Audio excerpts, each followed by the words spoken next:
And here, learners, kung napapansin nyo dito, parang meron pang kulang dito sa side na yan. So, lagyan natin ng text yan. So, here yan, maglagay tayo ng note na be yourself. So, dito naman ang ginamit nating text font dyan is itong beautifully. Ayan. So, ito basta ito yan.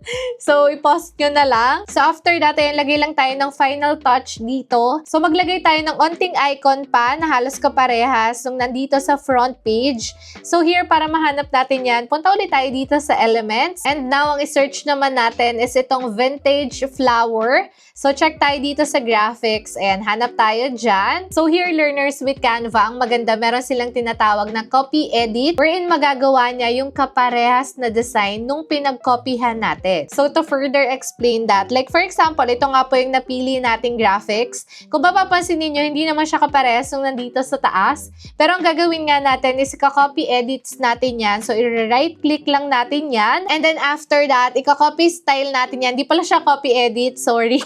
Copy style pala siya. So, i-copy style natin yan. So, tap natin itong copy art style. And by the way, to learners, para lang yan dun sa mga naka-pro plan.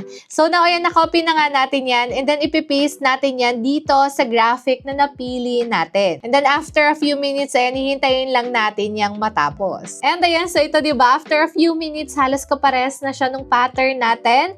So, here, ayan, ang gagawin natin is adjust na lang natin yan. So, here, learners, ayan, nag-add pa tayo ng additional icons. And again, ito, kinopy style ko lang yan. So, here nga yan, once na okay na tayo sa lahat at tapos na tayo with our second page, ang next step na nagagawin natin is i-duplicate na natin yan to multiple pages. So, basically, with this one, learners, kapag nagawa na natin yung first and second page, tapos na tayo. Kasi wala na nga tayong iba pang gagawin, kundi i-duplicate na lang natin yung second page. So, dito pwedeng 7 pages lang yung gawin natin for weekly or pwede rin naman up to 30 pages. So, dito nga, ayan, once done, ang next step na nagagawin natin is isa-save na natin yan to PDF. And by the way pala, bago natin i-save yan, lagyan muna natin yan ng title. So, lagay natin dito, Daily Planner 1. Then, after that, tap na natin yung share button. And then, tap natin yung download. And then, here, select natin itong PDF standard. So, dito rin, learners, ang maganda, if you want to make another planner,